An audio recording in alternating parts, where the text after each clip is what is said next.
Henry James, Compañeros de viaje, novela corta. La última cena de Leonardo en Milán es indiscutiblemente la pintura más impresionante de Italia. Parte de su inmensa solemnidad se debe sin duda a que es una de las primeras grandes obras maestras italianas que salen al paso cuando se desciende desde el norte. Otra fuente secundaria de interés radica en la absoluta perfección de su deterioro. La imaginación experimenta un extraño deleite al cubrir cada uno de sus espacios vacíos, borrando su completa corrupción y reparando en la medida de lo posible su triste desaliño. La mejor prueba de su poderosa fuerza y perfección es el hecho de que, pese a haber perdido tanto, conserve todavía tanta belleza. Una elegancia inextinguible persiste en sus vagos trazos y en sus cicatrices sin cura. Aún queda lo suficiente como para que el espectador pueda admirar la insondable sabiduría del artista. El lector recordará que el fresco cubre un muro en el extremo de lo que fue el refectorio de un antiguo monasterio, actualmente disuelto, cuyo recinto está ocupado por un regimiento de caballería. Los caballos piafan y los soldados emiten sus juramentos en los claustros, donde una vez resonaron los sobrios pasos de las sandalias monásticas y donde los frailes de voces sumisas se dirigían piadosos saludos. Era mitad de agosto, y el verano se había instalado con intensidad en las calles de Milán. En el calor de la tarde, la gran cúpula de ladrillo de la iglesia de Santa María de las Gracias se elevaba negra hacia el cielo de bronce. Cuando mi fiacre se detuvo frente a la iglesia, descubrí otro vehículo aparcado en el resquicio de la sombra que se extendía como una alfombra a lo largo de la luminosa acera delante del convento contiguo. Dejé a decisión de los conductores el que compartieran esa ventaja como convinieran y me apresuré a entrar en la fresca presencia del cenáculo. Aquí encontré a los ocupantes del otro fiacre, una joven dama y un anciano caballero. Además del funcionario que cobraba el franco de rigor, había también un copista de cabello largo que buscaba reproducir los secretos silenciosos del gran fresco mediante vivos colores amarillos y azules un tanto vulgares. El caballero observaba seriamente esta ingeniosa operación. La joven dama estaba sentada con los ojos fijos en el fresco, de donde no los movió cuando me senté a su lado. Yo mismo me olvidé también de su presencia tan rápidamente como ella la mía, y me perdí en el estudio de la obra de arte que se mostraba ante nosotros. Una única mirada me había asegurado que la dama era americana. Desde aquel día he visto todos los grandes tesoros artísticos de Italia: Tintoretto en Venecia, Miguel Ángel en Florencia y Roma, Correggio en Parma, pero nunca he observado ningún cuadro con una emoción igual a aquella que se despertó en mí cuando esta gran creación de Leonardo se adueñó lentamente de mi inteligencia desde el trágico crepúsculo de su ruina. Una obra de arte tan noblemente concebida nunca muere completamente, al menos mientras perdure media docena de los trazos principales de su diseño. El descuido y la malevolencia son menos astutos que el genio de un gran pintor. El fresco ha sabido preservar con habilidad maestra una abundancia de belleza que sólo el amor perfecto y la compasión pueden llegar a percibir plenamente. De esta forma, bajo mis ojos, el inquieto fantasma del fresco muerto regresó a su morada mortal. Percibía la radicación de la bella imagen central del Cristo, que se propagaba a derecha e izquierda a lo largo de la lamentablemente quebrada línea de los discípulos. Una por una, las figuras cobraban vida y significado desde las profundidades de su triste desmembramiento, poniéndose así de manifiesto la vasta y seria belleza de la pintura. ¿Cuál es la fuerza dominante de este magnífico diseño? ¿Es el arte? ¿Tal vez la ciencia? ¿Es el sentimiento o el conocimiento? No puedo decirlo con certeza, pero en momentos de duda y depresión me es de gran ayuda recordar con toda la claridad posible este gran cuadro. De todas las obras de arte llevadas a cabo por el hombre, esta es la menos superficial. El acompañante de la joven dama finalizó el estudio del trabajo llevado a cabo por el copista y se situó tras su silla.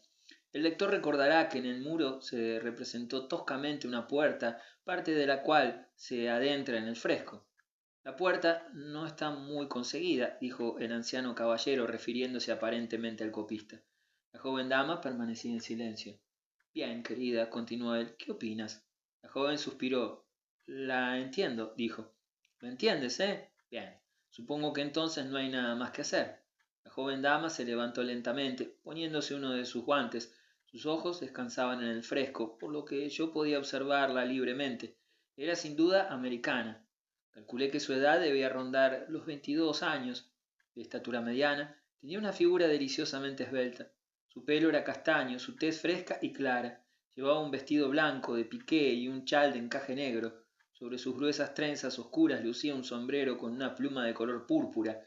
Destacaba por esa delicadeza física y esa elegancia personal, cualidades que algunas veces resultan excesivas, que normalmente delatan a mis jóvenes compatriotas en Europa.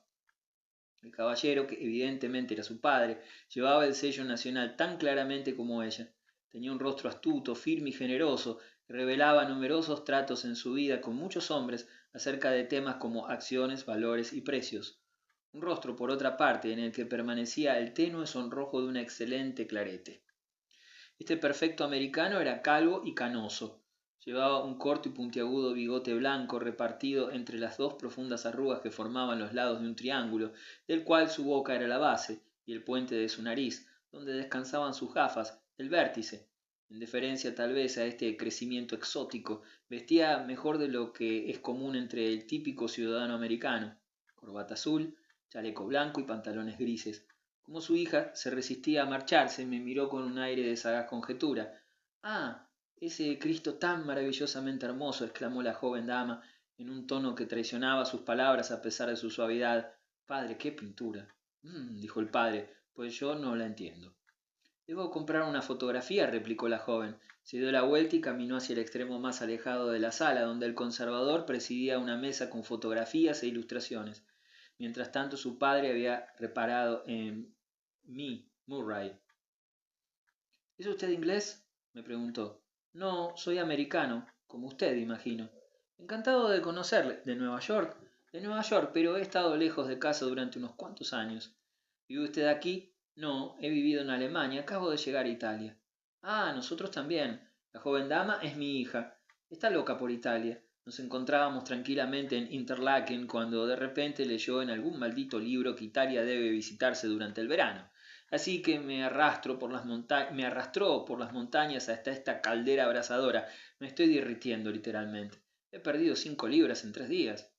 Respondí que el calor era efectivamente intenso, pero que estaba de acuerdo con su hija en que Italia debe visitarse durante el verano.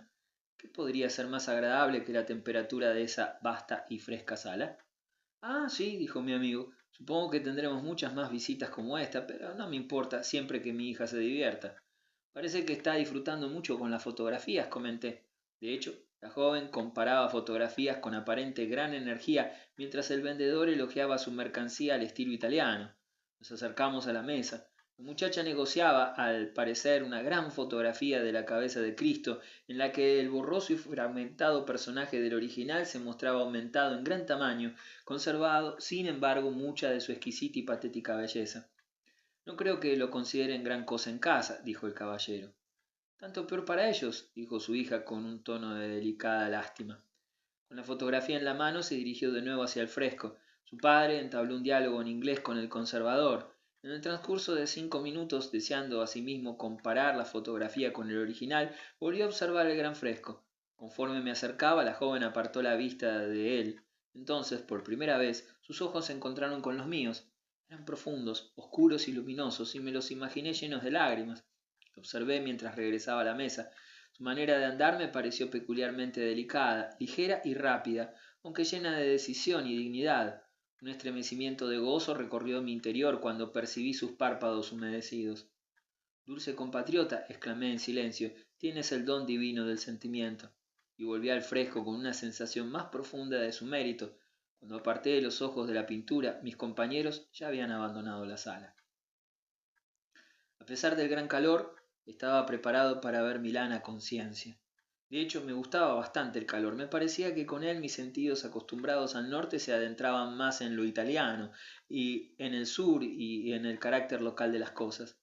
No he olvidado que en esa tarde abrasadora fui a la iglesia de San Ambrosio, a la biblioteca ambrosiana y a una docena de pequeñas iglesias. Cada paso destilaba una gota más rica en la saludable copa del placer. Desde mi más temprana juventud, bajo un cielo alemán, Había soñado con este peregrinaje italiano y después de mucha espera, de mucho trabajo y muchos planes, por fin había podido llevarlo a cabo con un espíritu de ferviente devoción. Hubo momentos en Alemania en los que me consideré un hombre inteligente, pero era ahora cuando me parecía que sentía por vez primera mi inteligencia. Mi imaginación, jadeante y exhausta, se retiró del juego y la observación vino en su lugar, temblorosa y brillante, acompañada de un despierto deseo. Ya había estado 2 veces en la catedral y había paseado sin rumbo por entre las apiñadas sombras interiores de los inmensos soportales que sostienen pináculos y agujas desafiantes. Hacia el final de la tarde me encontré paseando una vez más sobre el extenso suelo plantado de columnas y engarzado de altares, con la intención de subir hasta el tejado. Al presentarme en la pequeña puerta del transepto derecho, a través de la cual se accede a las zonas superiores, percibí a mis compatriotas que se preparaban a subir, no sin algo de reparo por parte del lado paterno. El pobre caballero se había acomodado en una silla donde se abanicaba con su sombrero, presentando un aspecto de insoportable acaloramiento. El sacristán, mientras tanto, mantenía la puerta abierta con un aire de invitación. Mi corpulento amigo, con el pulgar en su Murray, se resistía sin embargo a subir. Dándose cuenta de mi presencia, su rostro expresó una repentina sensación de vago alivio. ¿Ha estado usted ya arriba?, inquirió con un quejido. Respondí que estaba a punto de hacerlo, y recordando en aquel momento el hecho, que conocía más de oídas que por experiencia, de que las jóvenes damas americanas no deben separarse en ningún momento de sus progenitores de forma inadecuada, me aventuré a declarar que si mi amigo no estaba dispuesto a afrontar la fatiga de subir al tejado en persona, yo estaría encantado como compatriota y ya tal vez capacitado para declararme como conocido de acompañar y ayudar a su hija. Es usted muy amable, señor, dijo el pobre hombre. Confieso que estoy a punto de abandonar. Preferiría realmente sentarme aquí a observar a estas bellas damas italianas mientras rezan. Charlotte, ¿qué opinas? Si estás cansado, por supuesto que lamentaría obligarte a hacer el esfuerzo, dijo Charlotte, pero creo que lo interesante es contemplar la vista que se divisa desde el tejado. Estoy muy agradecida al caballero. Se acordó, por tanto, que subiríamos juntos. Buena suerte, exclamó mi amigo, y tenga buen cuidado de ella. Aquellos que hayan paseado por las inmensidades marmóreas de la cumbre de la Catedral de Milán apenas esperarán que se las describa. Sólo se las puede apreciar de forma adecuada cuando se las contempla como un todo completo y concéntrico. Yo no las apreciaba como un todo. Una semana en Italia me había probado que no disponía del coup d'œil arquitectónico. Cuando recuerdo el momento en el que emergimos tras el sofocante ascenso en espiral, me sobreviene principalmente una confusa sensación de inmensa elevación hacia el cielo, así como la impresión de que fantásticas y cegadoras figuras de mármol brotaban de un modo prodigioso e intenso. Allá arriba, enaltecido por la acción del sol, se encuentra un vasto mundo marmóreo. La sólida blancura se extiende en enormes losas a lo largo de las pendientes iridiscentes de la nave y del transepto, como los solitarios campos nevados de los Alpes más elevados. Esa blancura salta, asciende, hiere y ataca el azul desprotegido del cielo con una incisión intensa y jubilosa, y se enfrenta con un brillo más que igual a la implacable luz del sol. El día decae, declina, expira, pero el mármol brilla para siempre, sin fundirse ni alterarse. El lector sabrá sin duda lo que quiero decir si alguna vez en la piazza ha dirigido su mirada hacia arriba a medianoche. La fuerza plástica que se observa con una frecuencia asombrosa en el punto más elevado de algunos pináculos explota dando lugar a una flor o a una figura perfecta con una sensación de satisfecho descanso. Una miríada de estatuas esculpidas permanecen suspendidas y guardadas en hornacinas más allá del alcance de la vista humana, conocidas sólo por el aire que las atraviesa. La pérdida de estas obras de arte a los ojos de los mortales es, supongo, beneficio de la Iglesia y del Señor. De entre todos los santuarios llenos de joyas y de entre los tabernáculos ricamente trabajados que hay en Italia, nunca he visto tal magnífico desperdicio de trabajo ni tal gloriosa síntesis de ingeniosos secretos. Mientras uno pasea, sudando y parpadeando por los distintos niveles del edificio, los ojos vislumbran en ciertos puntos el pequeño perfil de un santo diminuto cuya vista está fija en las alturas vertiginosas, un par de manos unidas orando al inmediato y brillante el cielo, o la sandalia de un clérigo cuyo pie está plantado al filo del blanco abismo. Y entonces, además de este mundo poderoso de la propia catedral, se observa el panorama de toda la verde Lombardía, vasta y perezosa Lombardía que descansa después de sus cataclismos alpinos.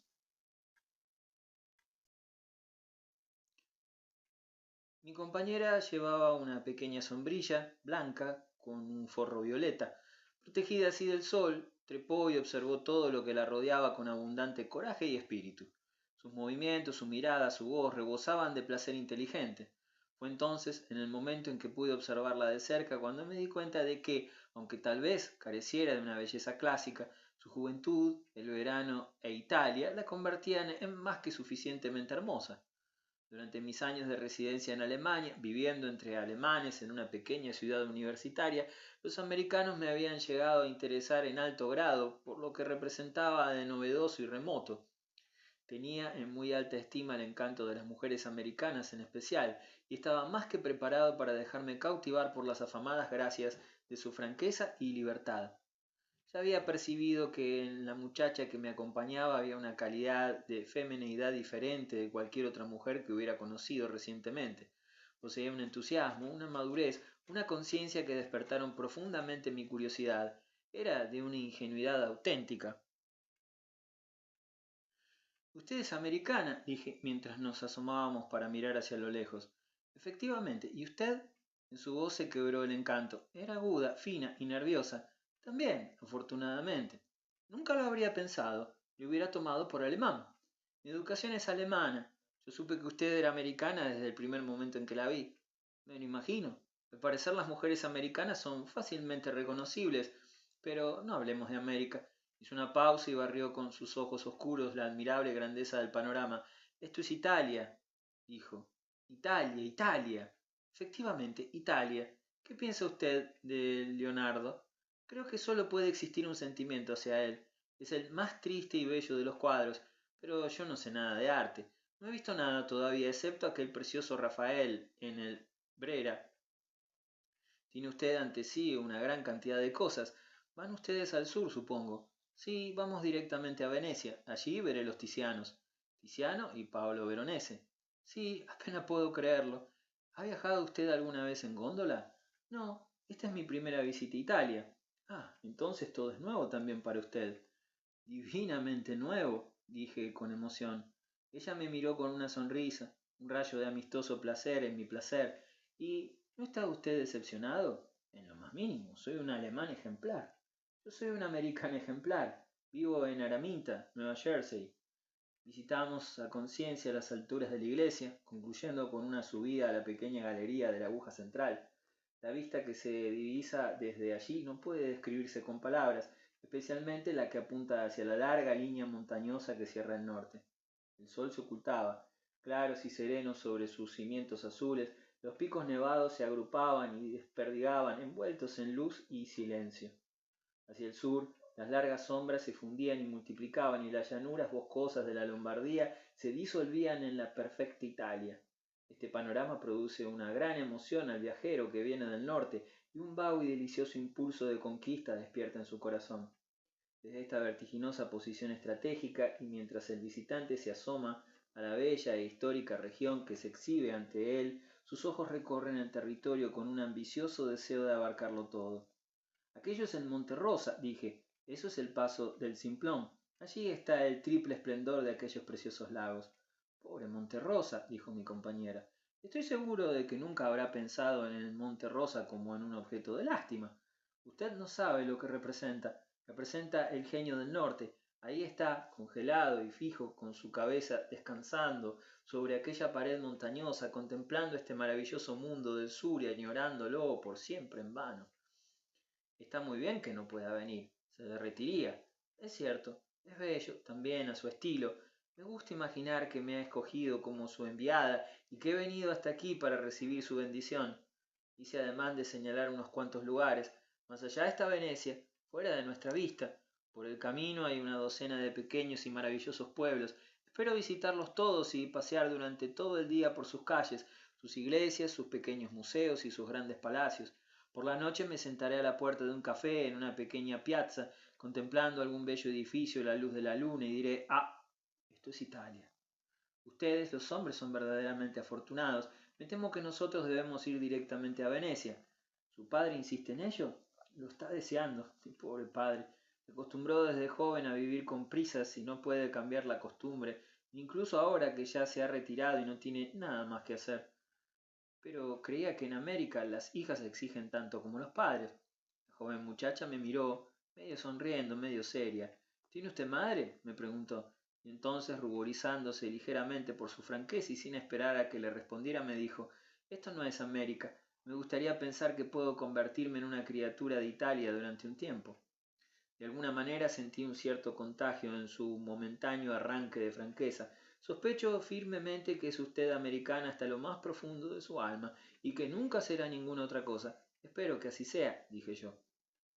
En esta esperanza había quizás una pequeña insolencia, pero mi compañera se dirigió a mí con una delicada sonrisa que parecía insinuar que la perdonaba. «Usted, sin embargo, es un perfecto alemán, al menos eso creo, y nunca será nada distinto de eso», dijo. «Estoy segura de que deseo de todo corazón ser un buen americano», respondí. «Estoy abierto a convertirme. Póngame a prueba». «Gracias. No tengo la pasión suficiente, pero puedo proponérselo a mi padre. Por cierto, no debemos olvidarnos de que nos está esperando». En efecto, nos habíamos olvidado de él durante algún tiempo. Descendimos de la torre y nos acercamos a la balaustrada que bordea la fachada del edificio y observamos la ciudad y la plaza más abajo.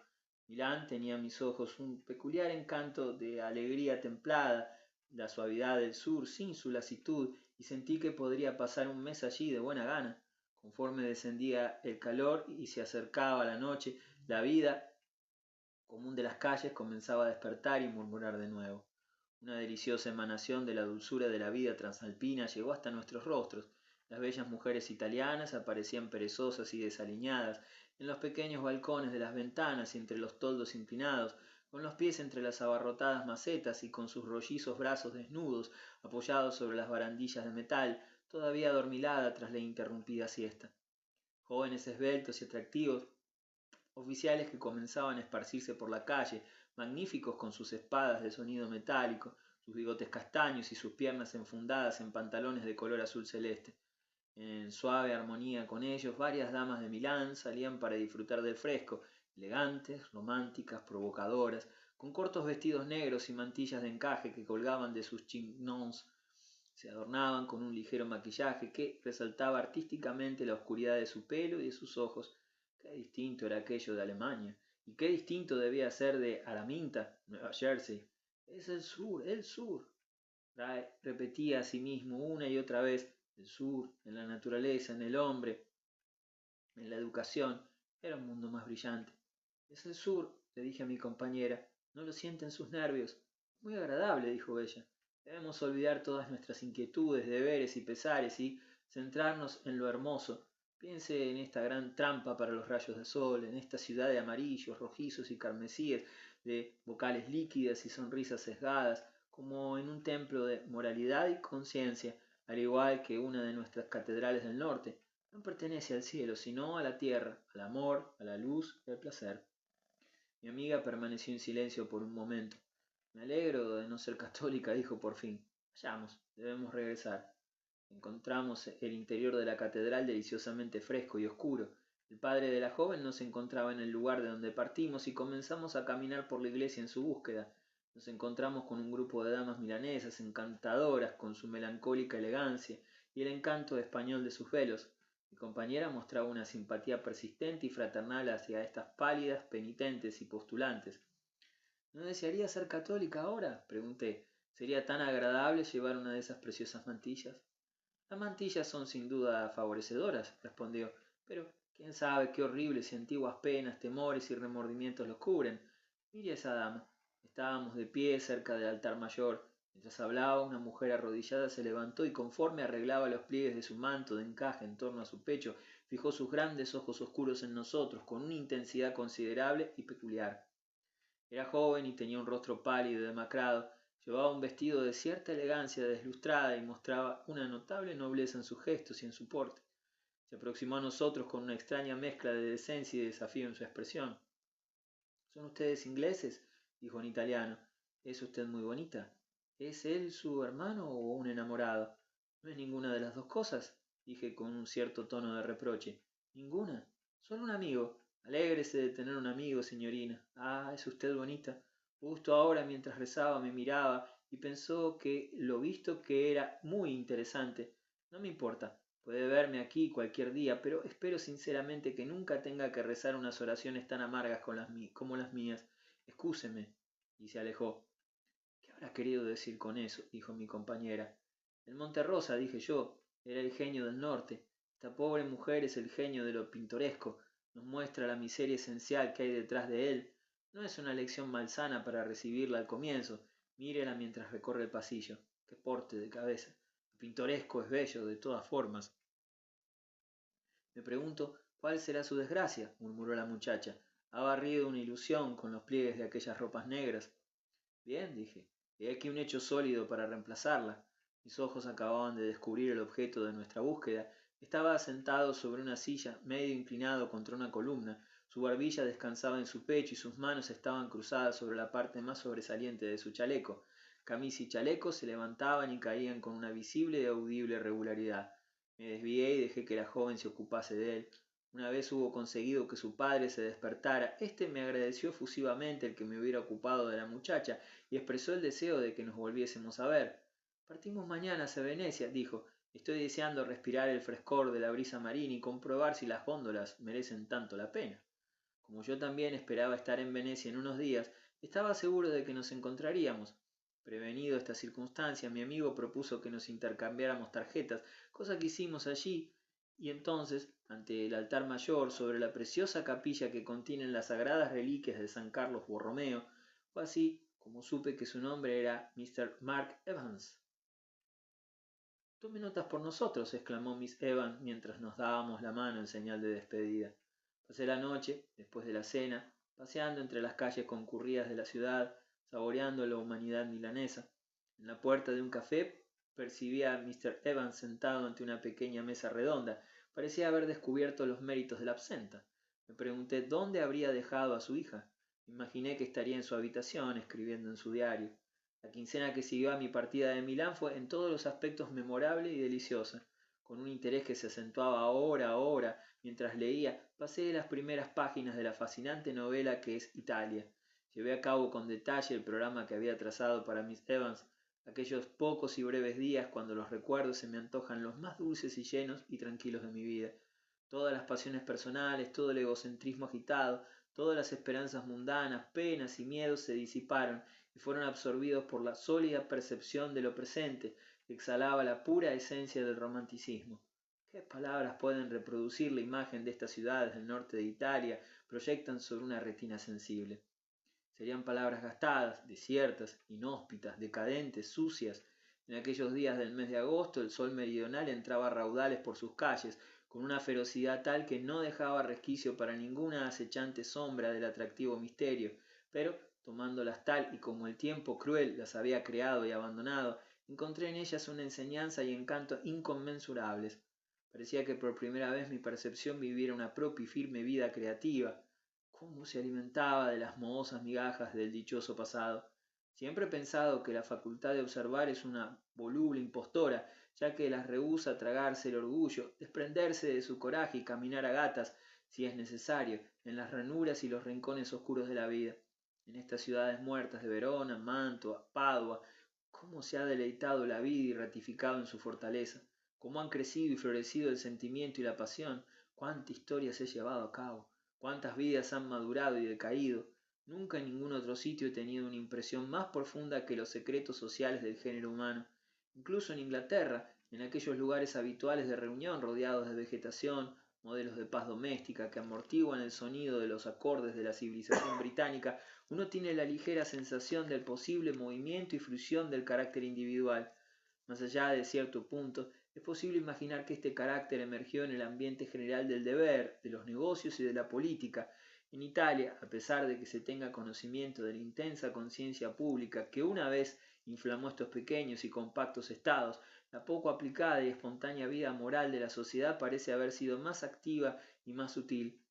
Paseaba con un volumen de Stendhal en mi bolsillo y con cada paso recogía algún persistente testimonio de la exquisita vanidad de la ambición. Pero la gran emoción, después de todo, era sentirme entre escenarios en los que el arte se había introducido tan libremente. En repetidas ocasiones había sido malo, pero nunca había dejado de ser arte. Un instinto invencible de belleza había presidido la vida, un instinto a menudo absurdamente rudimentario y primitivo. Donde quiera que mirase encontraba un principio vital de elegancia, desde la sonrisa de una criada a la curva de un arco. Mi memoria vuelve con una ternura especial a ciertas horas en los oscuros y marchitos salones de aquellos palacios vacíos y ruinosos que presumen de colecciones. Los cuadros son frecuentemente pobres, pero la impresión del visitante es generalmente rica. Los suelos embaldosados están desnudos, las puertas carecen de pintura, los grandes ventanales de cortinas, las sillas y las mesas han perdido sus paños dorados y adamascados, pero el fantasma de una elegante aristocracia camina al lado de uno y hace que la melancolía honre la morada con una dignidad que no tolera ningún sarcasmo. Se siente que aquí el arte y la piedad han sido instintos ciegos y generosos. Se recuerda al visitante mediante acentos persuasivos el viejo régimen personal en las relaciones humanas. Algunos cuadros son protegidos y escondidos tras cortinas nubis puerisque. Delgados y pacientes abades condujeron a través de estas ilustradas salas a sus jóvenes y virginales pupilos. ¿Ha leído la Cartuja de Parma de Stendhal? Había una galería de este tipo en el palacio de la duquesa de San Severino. Tras un largo día que ocupé en pasear, descansar y observar, fue un placer absoluto sentarme a la puerta de un café bajo el cálido cielo estrellado, comiendo un helado y llevando a cabo un experimento ocasional al hablar con mis vecinos. Recuerdo con especial cariño y delicia 3 dulces veladas en la deliciosa Piazza di Signori en Verona. La piazza es pequeña, compacta, casi privada, accesible solo a los peatones, pavimentada con grandes losas que solo han conocido suaves pasos humanos. A un lado, sobre su loggia, ligeramente arqueada, se eleva en elaborada elegancia y gracia la masa bordeada de imágenes del antiguo palacio del ayuntamiento.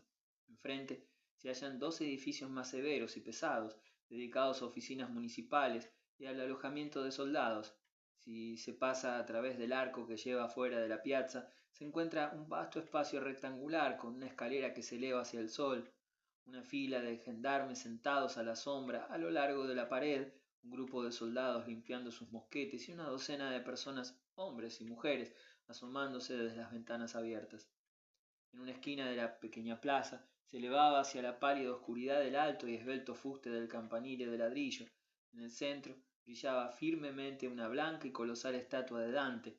Detrás de esta estatua estaba el café Dante, donde durante 3 días consecutivos me senté hasta medianoche sintiendo el lugar, aprendiendo su soberana distinción. Pero no pretendo hablar de Verona. Mientras me aproximaba a Venecia comencé a sentir una suave impaciencia, un temblor expectante del corazón. El día anterior a mi llegada lo pasé en Vicenza. Me paseé todo el día sin rumbo por las calles, admirando, por supuesto, los palacios de Palatio y disfrutando de ellos, desobedeciendo a la razón y a Ruskin. Me parecía en esencia ricos y espléndidos. Por la noche regresé, como siempre, al generoso corazón de la ciudad, la decadente y antes gloriosa piazza. Este rincón de Vicenza proporciona una verdadera y conmovedora premonición de Venecia. No hay ninguna basílica bizantina ni ningún palacio ducal, pero hay un inmenso e impresionante ayuntamiento, un esbelto campanil y 2 columnas aisladas que hablan del derrotado dominio veneciano. Aquí me senté ante la puerta de un café con un grupo de chismosos devotos de las noches meridionales. Como la mayor parte de las mesas estaban llenas, tuve dificultad de encontrar una libre. Al poco vi a un joven que caminaba entre la multitud, buscando un lugar donde sentarse. Se acercó a mí, se detuvo y me preguntó, con una elegancia irresistible, si podía compartir mi mesa. Asentí cordialmente. Se sentó y pidió un vaso de agua con azúcar. Aparentaba tener aproximadamente mi edad y estaba lleno de la opulenta belleza de la mayoría de los jóvenes italianos. Su atuendo era extremadamente sencillo. Habría podido ser un príncipe disfrazado, un Harun al-Rashid. Enseguida entablamos conversación. Mi compañero parecía un chiquillo, modesto y elegante. Disertaba, sin embargo, libremente acerca de Vicenza. Llegó a lamentar que no nos hubiéramos conocido antes durante el día, pues habría disfrutado mucho acompañándome en mi paseo por la ciudad. Era un amante apasionado del arte. Él mismo era de hecho un artista. ¿Era yo aficionado a la pintura? ¿Estaba dispuesto a comprar?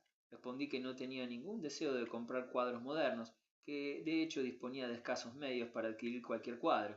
Él me informó de que poseía una bella obra antigua que, a su gran pesar, se encontraba obligado a vender, un pequeño y divino correggio.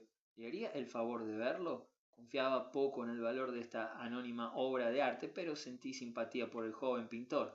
Accedí a que me visitara la mañana siguiente y me condujera hasta su casa, donde durante 200 años, me aseguraba, se había preservado la obra celosamente.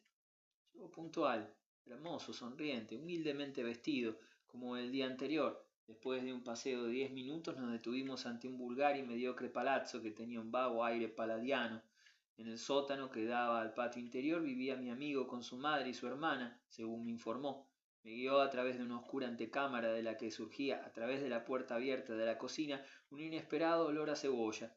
Me encontré en un salón alto y semioscuro. Una de las ventanas, desde donde entraba la luz verdeante a través de una fila de plantas en flor, estaba abierta sobre el patio. Una pálida muchacha de bellos ojos se hallaba sentada sobre un sillón cerca de la ventana, con las manos cruzadas. Vestía un camisón. Era aparentemente inválida. A su lado permanecía de pie una mujer gruesa y anciana que llevaba un sencillo vestido de seda negro. Tenía un rostro agradable y ligeramente sonrojado, al parecer ante la expectación de verme. El joven me las presentó como su madre y su hermana. Sobre una mesa cerca de la ventana y dispuesto verticalmente, de tal forma que atrajera la luz, había un pequeño cuadro con un grueso marco. Procedí a examinarlo. Representaba una simple composición de la Madonna y el niño. La madre miraba al frente, apretando al niño en su regazo, sonreía vagamente y dirigía su mirada fuera del cuadro con una solemne dulzura. Era hermoso y bueno, pero no era un correggio. Había en efecto una cierta sugerencia de su toque exquisito, pero era meramente un parecido y no la preciosa realidad. Un hecho, sin embargo, me llamó poderosamente la atención. El rostro de la Madonna guardaba un singular parecido con el de Miss Evans. Las líneas, el carácter, la expresión eran los mismos.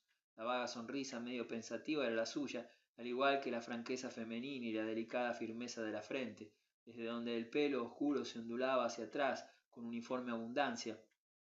Todo esto, en el rostro de la Madonna, estaba destinado al cielo, y en el de Miss Evans en un grado justo, probablemente a la tierra. Pero la semejanza entre ambas era sin embargo perfecta, lo que aceleró mi interés por el cuadro hasta un punto que el mérito en sí de la obra no habría podido justificar. Confieso sin embargo que no tardé en descubrirle ciertas cualidades. Dudo de que sea un correggio, afirmé. Un correggio, le doy mi palabra de honor, señor, exclamó el muchacho. Ecco, la palabra de honor de mi hijo, exclamó su madre. No niego que es una obra muy bella, es tal vez un Parmigiani, dije yo. Oh, no, señor, insistió la anciana, un verdadero correggio. Lo hemos conservado durante 200 años. Pruebe con otra luz y verá. Es un verdadero correggio. ¿No es cierto, hija mía? El muchacho me cogió del brazo, jugueteó con los dedos de su otra mano en el aire por encima del cuadro y musitó una docena de elogios. Desde luego, dije yo, que es una pintura muy bella. Mientras la miraba sentía los oscuros ojos de la muchacha sentada en el sillón fijos sobre mí con una intensidad casi desagradable. Nuestras miradas se cruzaron por un instante. Encontré en la suya una extraña mezcla de orgullo desafiante y de triste y abatida necesidad. ¿Cuánto pide por el cuadro? Pregunté. Se produjo un silencio. Habla, madre mía, dijo el joven. La senta. Y la mujer jugueteó con su abanico roto. Póngale usted precio. Si le pusiera un precio no sería el de un correggio. No puedo permitirme comprar correggios. Si este fuera un auténtico correggio, ustedes serían ricos. Deberían dirigirse a un duque o a un príncipe, no a mí. ¿Seríamos ricos? Escucháis, hijos míos, somos muy pobres, señor. Solo tiene que mirarnos. Mire a mi pobre hija. En el tiempo fue bonita, fresca, alegre. Hace un año cayó enferma. Una larga historia, señor, y triste. Hemos visitado a médicos, han recomendado 5000 cosas, pero mi hija no mejora. Allí lo tiene, señor. Somos muy pobres. La mirada de la joven confirmaba la historia de su madre, que había sido hermosa, era fácilmente reconocible, que estaba enferma era igualmente evidente. De hecho, todavía destacaba por una gracia conmovedora, ansiosa e insatisfecha. Permanecía en silencio y sin moverse, con los ojos fijos en mi rostro. Examiné de nuevo el supuesto correggio. Tenía una maravillosa semejanza a Miss Evans. La joven americana apareció en mi mente con irresistible viveza y elegancia, como parecía brillar con fuerza, libertad y alegría al lado de esta hermana del sur, sombría y marchita. Era un pensamiento feliz el que, bajo la bendición de su imagen, yo pudiera provocar que un curativo rayo de sol cayera a los pies de esta pobre muchacha. ¿Han intentado alguna vez vender el cuadro? Nunca, dijo el anciano orgullosamente. Mi marido lo heredó de su padre. Si nos hemos decidido a venderlo ahora, bendita pequeña Madonna, es porque hemos tenido una señal del cielo. ¿Del cielo? Del cielo, señores. Mi hija tuvo un sueño. Soñó que un joven extranjero venía a Vicencia y que paseaba por las calles diciendo ¿Dónde? Oh, ¿dónde está mi dama bendita? Algunos le dijeron que era una iglesia y otros le dijeron que en otra. Visitó todas las iglesias y levantó todas las cortinas, pagando grandes sumas a los sacristanes, pero siempre salía negando con la cabeza y repitiendo su pregunta ¿Dónde está mi dama bendita? He venido desde más allá del mar, he venido a Italia para encontrarla. La mujer pronunció este discurso mediante una noble y florida salamería y una gran redundancia para mis oídos norteños de deliciosos y líquidos sonidos. Al hacer una pausa por un momento su hija habló por primera vez. Y entonces imaginé, dijo la muchacha, que escuchaba su voz por la noche bajo mi ventana. Su dama bendita está aquí, decía yo. No debemos permitir que la pierda. Así que llamé a mi hermano y le encomendé que fuera en su búsqueda. Soñé que le traía hasta aquí. Hacíamos un altar con cirios, encajes y flores y colocábamos el pequeño cuadro sobre él. El forastero tenía el cabello y los ojos claros y una barba abundante, como la suya. Se arrodilló ante la pequeña Madonna y la adoró. Le dejamos con sus plegarias y nos alejamos. Cuando regresamos los cirios sobre el altar se habían extinguido. La Madonna también había desaparecido, pero en su lugar ardía una luz pura y brillante. Era un monedero de oro. ¡Qué historia tan hermosa! Exclamé. ¿Cuántas monedas había en el monedero? La joven estalló en risa. 20.000, dijo. Hice mi oferta por el cuadro, que fue considerada aparentemente como generosa, y me la agradecieron cordialmente. Dado que no era cómodo llevarme el cuadro en aquel momento, acordé pagar la mitad de la suma, reservando la otra mitad para el momento de la entrega. Cuando me preparaba para partir, la muchacha se levantó de su silla, lo que me permitió observar al mismo tiempo su belleza y su debilidad. ¿Regresará usted mismo por el cuadro?, me preguntó. Posiblemente. Me gustaría volver a ver. Debe restablecerse. Oh, nunca me repondré. No puedo creerlo. Tal vez tenga en el futuro un sueño que contarle. Pronto estaré en el cielo y seré yo quien le envíe uno. Escúchela, exclamó la madre. Pero si ya es un ángel. Salí con una mirada de despedida a la pintura de mi Madonna. La visita a este pequeño hogar de Vicenza me había llenado de una dolorosa e indefinible tristeza. Tan bellos como eran todos, tan educados, tan encantadores y sin embargo tan mentirosos e infelices. Mientras avanzaba en tren rápidamente hacia el cinturón marítimo de Venecia, pesaba en mi corazón la imagen de la melancólica y moribunda doncella italiana. Su rostro me había hechizado. Qué injusticia fatídica había sufrido. Qué oculta pena había acabado con la frescura de su juventud. Cuando percibí el olor del cercano Adriático, mi imaginación se adelantó para reclamar asilo en la tranquila presencia de mi brillante amiga americana. No tengo espacio para contar la historia de mi llegada a Venecia y mis primeras impresiones. Miss Evans no me había indicado el nombre de su hotel. No estaba en el hotel de l'Europe donde acudí, si todavía estaba en Venecia. Sin embargo, consideré que no tardaría mucho en encontrármelo. Pasé el día siguiente a mi llegada en una agitada fiebre de curiosidad y deleite, ya abandonado a la soltura sensual de mi góndola, ya deteniéndome largo tiempo en una hechizada devoción ante un lienzo de Tintoretto o Paolo Veronese. Extenué a 3 gondoleros y visité toda Venecia con una furia y prisa apasionadas. Deseaba explorar su plenitud y conocer de una vez lo mejor o lo peor. A última hora de la tarde desembarqué en la piazzetta y me dirigí hacia la basílica de múltiples cúpulas, esa concha de plata con un revestimiento de mármol, deteniéndome y curioseando por el camino. Era esa hora mágica veneciana cuando el sol, tocando ya el océano, se posa en él, derritiéndose hasta la muerte, y todo el aire quieto parece brillar con la suave fusión de su dorada sustancia. Dentro de la iglesia, las profundas y sombrías masas marrones, el aire espeso y de múltiples colores, y la preciosa y armónica oscuridad reinaban en una penumbra más rica y bella y fantástica que cualquier parecido que mi pobre pluma pueda reproducir. Desde aquellas rudas concavidades de cúpulas y semicúpulas, donde las múltiples teselas del mosaico pictórico relucen y centellean en su propio brillo deslustrado, desde la vasta antigüedad de los innumerables mármoles incrustados en los muros en forma de agrietadas y pulidas losas de 3 tintes, colocados toscamente y pintados por 3 veces con un propósito inmortal, desde la ondulada alfombra de piedra compacta donde un centenar de fragmentos en el pasado resplandecientes brillan con luz trémula a causa del largo desgaste de pies ociosos y rodillas devotas, desde el oro sombrío y el dulce alabastro, desde el pórfido y la malaquita, desde el cristal apagado hace ya tiempo y desde la chispa de las lámparas imperecederas, de allí procede una densa y rica atmósfera de esplendor y santidad que transporta al viajero medio desconcertado a la edad de una fe más simple y aterradora. Vagabundeé durante media hora entre aquellas copas revertidas de oscuridad chispeante, tropezando con la piedra bombada del pavimento, mientras con la mirada hacia arriba observaba los alargados santos del mosaico que se curvan de forma gigantesca siguiendo las líneas de la cúpula y del techo.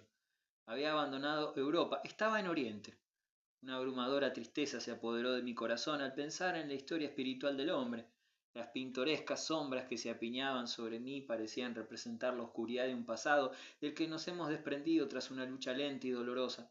Las grandes figuras del mosaico, odiosas, grotescas, inhumanas, brillaban trémulamente como los crueles espectros de las supersticiones y de los miedos primitivos. A este sentimiento se añadió en forma de conmovedora creencia la ridícula locura del frívolo espíritu del viajero. Cómo se pasea con una Murray y unos prismáticos y mira fijamente a los omniscientes ángeles que permanecen inmóviles, tímidos y tristes. Qué bruscos y estúpidos son sus sentidos, qué triviales y superficiales sus imaginaciones. Hasta ese sepulcro de pavor y de esperanza temblorosa, hasta ese monumento de pasiones poderosas me había acercado en busca de efectos pictóricos. ¡Ah, vulgaridad! Permanecía todavía, sin embargo, ávido de impresiones. De repente percibí una muy agradable. Arrodillada en un bajo prie-dieu, con las manos entrelazadas, una dama con la mirada en lo alto observaba el gran mosaico de Cristo en la cúpula del coro. Llevaba un chal de encaje negro y un sombrero púrpura. Era Miss Evans. Su actitud me confundió ligeramente. ¿Rezaba realmente o simulaba rezar? Caminé a una cierta distancia para que tuviera tiempo de moverse antes de que me dirigiera a ella. 5 minutos después, sin embargo, permanecía en la misma posición. Me aproximé lentamente y al llegar a su altura atraje su atención. Me reconoció inmediatamente, sonrió e inclinó la cabeza sin moverse de su sitio. La vi hace 5 minutos, dije yo, pero tenía miedo de interrumpir sus oraciones. Ah, eran solamente oraciones a medias, respondió ella. Las oraciones a medias están muy bien para alguien que tan solo el otro día agradecía al cielo no ser católica. Las oraciones a medias no son oraciones. No soy católica todavía. Su padre me contó, la había traído a la iglesia, pero había regresado a pie al hotel para recoger su agenda. Iban a cenar en uno de los restaurantes de la piazza. Mr. Evans estaba enormemente satisfecho en Venecia y pasaba los días y las noches en las góndolas, esperando su regreso. Paseamos sin rumbo por la iglesia. Sí, sin lugar a dudas, Miss Evans se parecía a mi pequeño cuadro de Vicenza. Estaba un poco pálida debido al calor y a la constante tensión nerviosa de visitar todos los monumentos, pero me gustaba ahora tanto como me había gustado antes. Había una dulzura todavía más profunda en la libertad y la amplitud de su expresión y de su porte. Sentí más que nunca que era un ejemplo de mujer activa, no de mujer pasiva. Paseamos por la gran basílica en un silencio serio y encantador. Miss Evans me contó que había ido allí a menudo. Parecía conocerla bien. Fuimos al oscuro baptisterio y nos sentamos en un banco adosado al muro, intentando discernir en la penumbra abovedada tras el altar los ásperos relieves medievales y el mosaico de la crucifixión en lo alto. Bien, dije yo, ¿qué ha hecho Venecia por usted?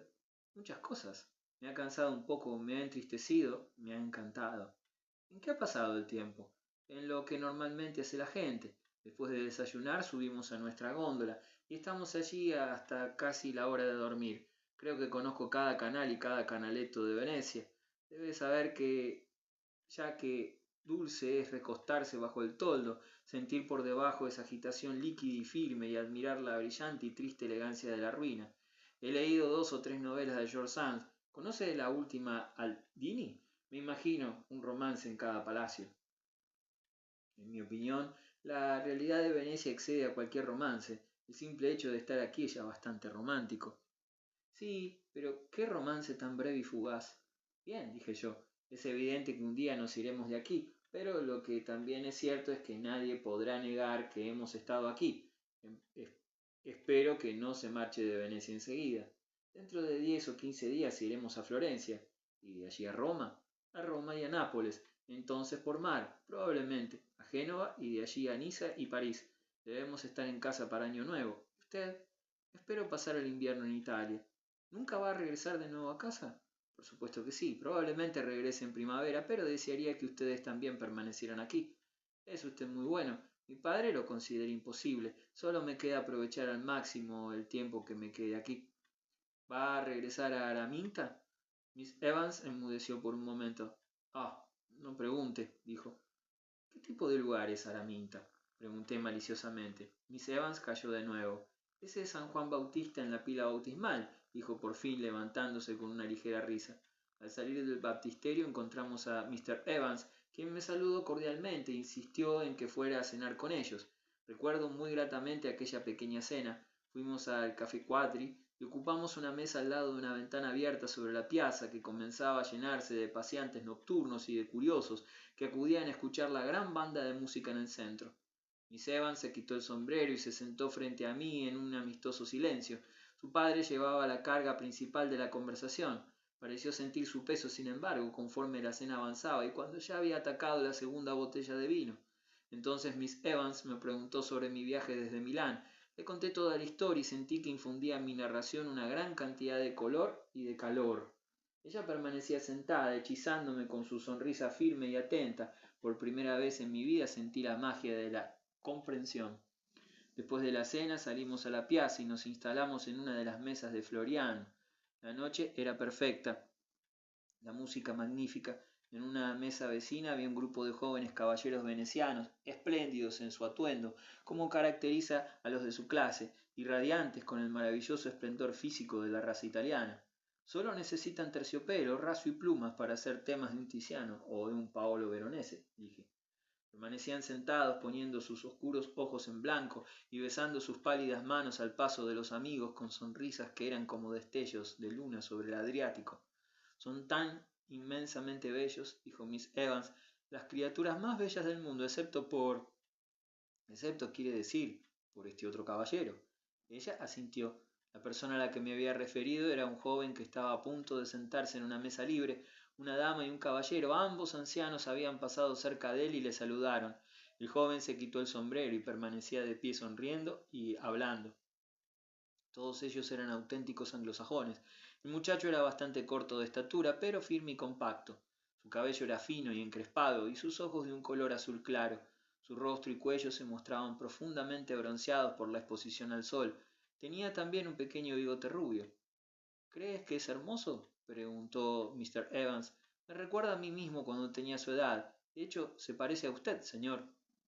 No es hermoso, dijo Miss Evans, pero es distinguido. El rostro del joven estaba lleno de decisión y espíritu. Su entera figura había sido moldeada por la acción y templada por el esfuerzo. Parecía sencillo y amistoso de arriba a abajo. ¿Es inglés o americano? Preguntó Miss Evans. Es ambos, dije yo, o cualquiera de los dos. Está hecho de ese precioso barro común a toda la raza angloparlante. Es americano. Muy posiblemente, dije yo, y de hecho nunca lo supimos. Recuerdo este episodio porque considero que tiene un cierto valor en mi relato. Antes de separarnos expresé la esperanza de vernos nuevamente al día siguiente. Es muy amable de su parte proponerlo, dijo Miss Evans, pero nos agradecerá que no aceptemos. Siga mi consejo como si fuera el de un viejo veneciano y pase los 3 próximos días solos. ¿Cómo puede disfrutar de Tintoretto y Bellini cuando se está devanando los sesos para hablar de trivialidades conmigo? Con usted, Miss Evans, nunca hablaría de trivialidades, pero ha previsto mi programa con una mano generosa. Pasados 3 días, dígame dónde estará. ¿Estarían todavía en Venecia? Declaró Mr. Evans. Se hospedaban en un hotel magnífico y además disponían de esas estupendas góndolas. No fui capaz de impugnar la inteligencia que había en la propuesta de la joven. Ser tan sabio, a mi parecer, era ser extremadamente encantador. Según lo acordado, durante 3 días me paseé en soledad. Pensaba a menudo en Miss Evans y frecuentemente me imaginaba que debería estar disfrutando de ciertos grandes cuadros, aunque solo fuera por aquella profunda contemplación conjunta y aquellas finas emanaciones de asentimiento y negación que hubiera conocido en su compañía. Caminé sin rumbo hasta zonas alejadas, me adentré a conciencia por las callejuelas, que eran a mis ojos el corazón de la potencia veneciana. Me deshice del presente triste y sórdido y me embarqué en aquel mar silencioso y contemplativo, cuyas mareas irresistibles expiran en la base de los poderosos lienzos de la Scuola di San Rocco. Pero, a mi regreso a la orilla de la que partía, siempre encontraba a mi dulce y joven compatriota aguardando para recibirme.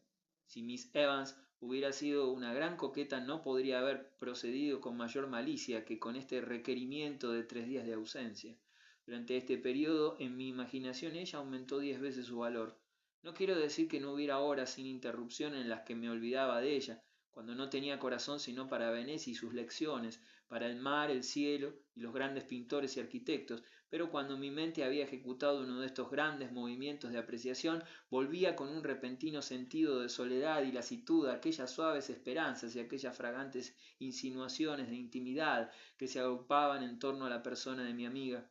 Ella permanecía modestamente intacta ante las mujeres de Tiziano, era tan mujer como ellas y sin embargo mucho más humana, era tan bella como la más sana y rubia que pudiera ser amada por su aspecto, y aun así llena de una serena superioridad, como una amiga diligente. Qué exquisito y moderno cambio podría ofrecer al antiguo sentimiento. Hasta entonces había ignorado su consejo y junto con su padre hacíamos un trío cada anochecer, tras las labores diarias, sentados en una de las mesas del Florian. Mr. Evans bebía absenta y disertaba sobre las glorias de nuestro país común, el cual, declaró, ya era hora de que conociera. No era aburrido, en absoluto, disfrutaba de él enormemente. Era en muchos sentidos un excelente ejemplo de ciudadano americano. Sin gusto, sin cultura o lustre, producía sin embargo la impresión de tener carácter, agudeza de percepción y fuerza de voluntad, cualidades que en la práctica le redimían de la vulgaridad. De hecho, a menudo me parecía que su afable tolerancia y flexible moralidad, que la confianza que le daba su rango, sus vehementes decisiones y vivacidad, y su ausencia de temor ante los dioses y los hombres, se combinaban en una proporción en que la unión podría haber sido muy justamente calificada de aristocrática. Admito que su voz era nasal, pero posiblemente en lo que respecta al habla, una excentricidad es tan buena como cualquier otra.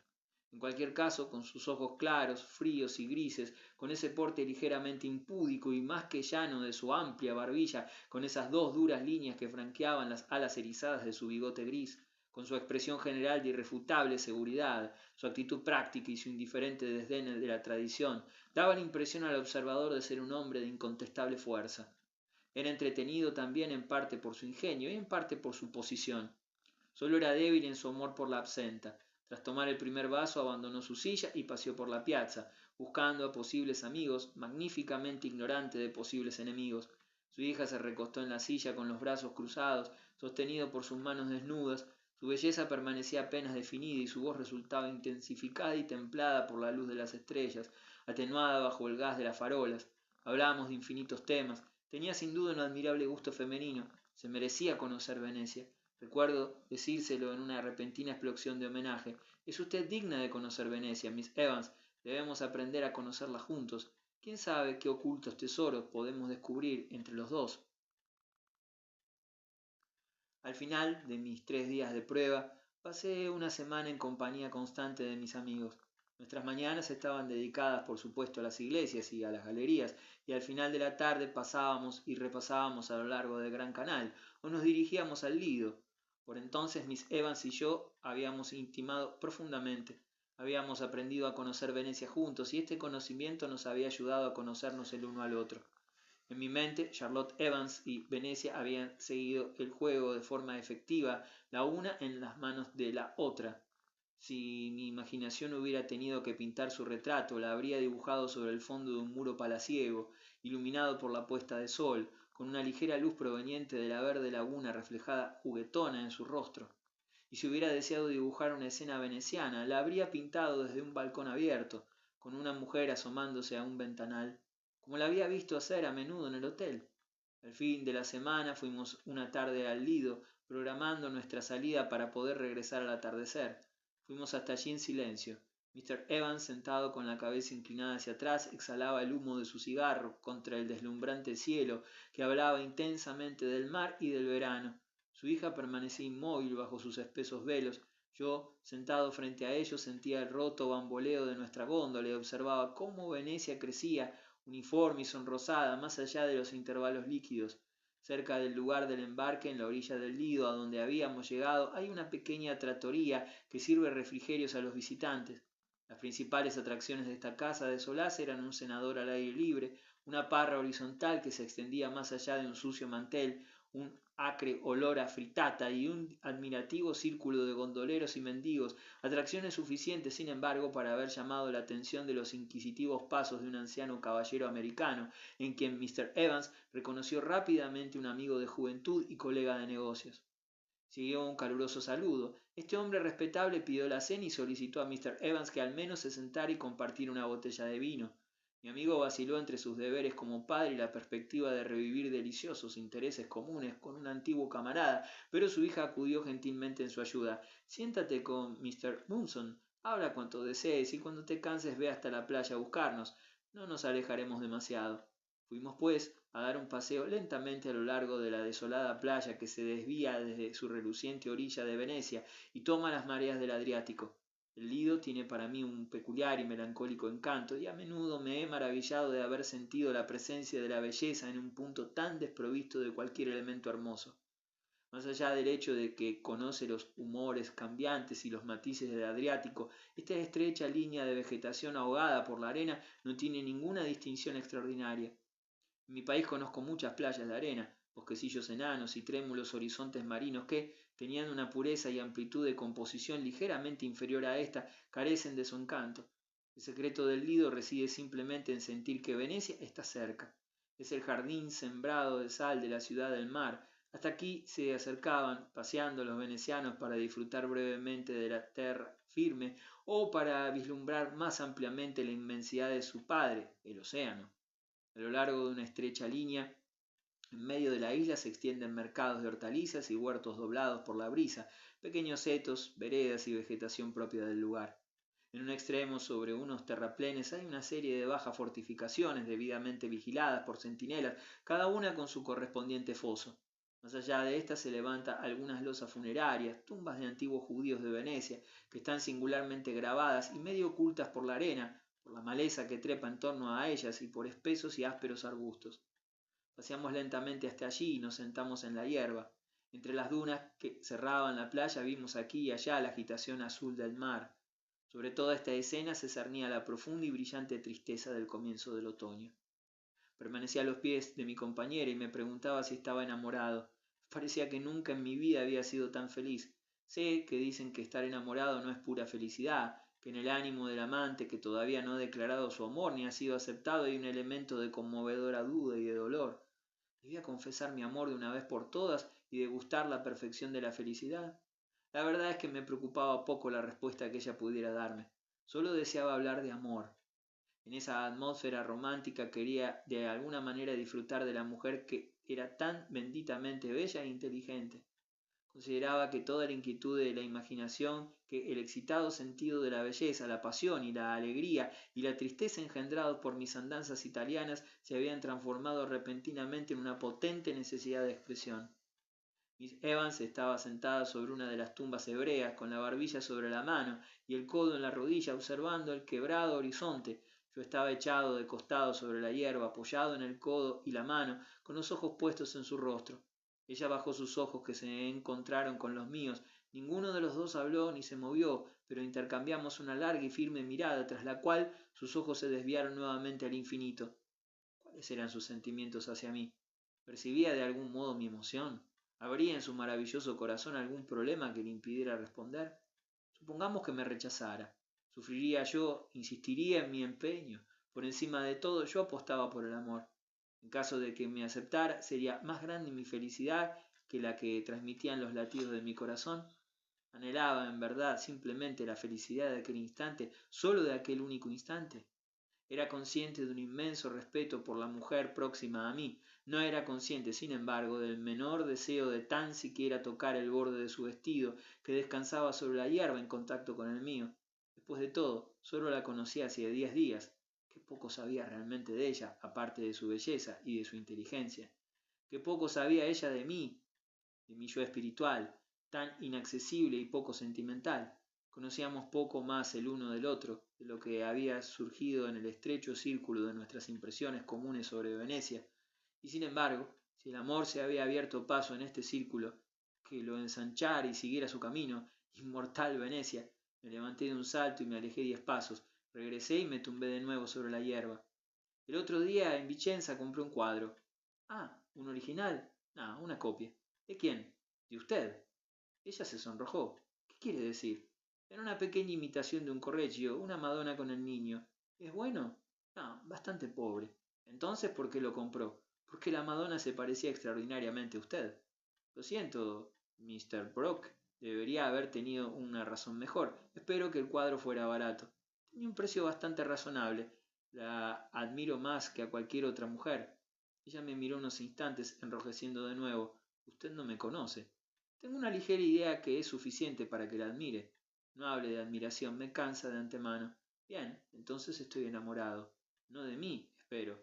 De usted, por supuesto. ¿De quién si no? Se le acaba de ocurrir ahora. Se me acaba de ocurrir ahora decírselo. Su rubor aumentó ligeramente, aliviado por una sincera sonrisa. Pobre Mr. Brooke, dijo. En efecto, pobre Mr. Brooke, si lo interpreta de esa forma. Debe perdonarme si dudo de su amor. ¿Por qué dudaría usted?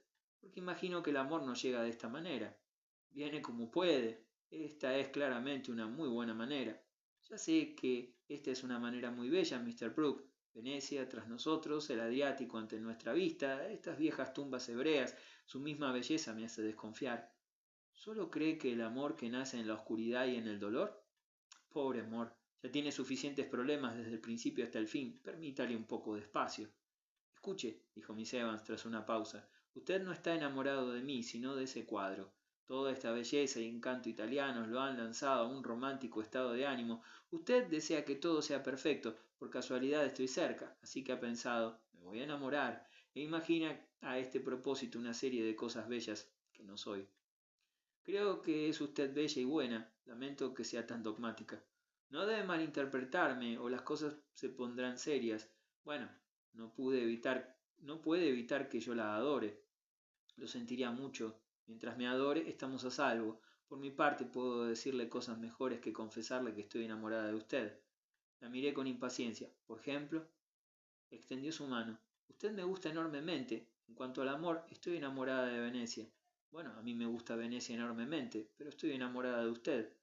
Y ahí estoy dispuesta a dejarlo. Por favor, no hable sobre este tema de nuevo hoy. Pero si mi pobre padre debe de estar perdido y con la arena hasta las rodillas. Había sido feliz antes, pero creo que era todavía más feliz entonces por las palabras que había pronunciado. Las había lanzado sin importarme las consecuencias y mi corazón se llenaba sintiendo su posible cumplimiento. Nos alejamos, siguiendo la orilla de la playa. Mr. Evans estaba todavía con su amigo. ¿Qué hay tras ese horizonte?, preguntó mi compañera. Grecia, entre otras cosas. Grecia, piensa en ello. ¿No va a ir nunca allí? Me detuve en seco. Si cree en lo que voy a decirle, Miss Evans, puede que vayamos allí juntos.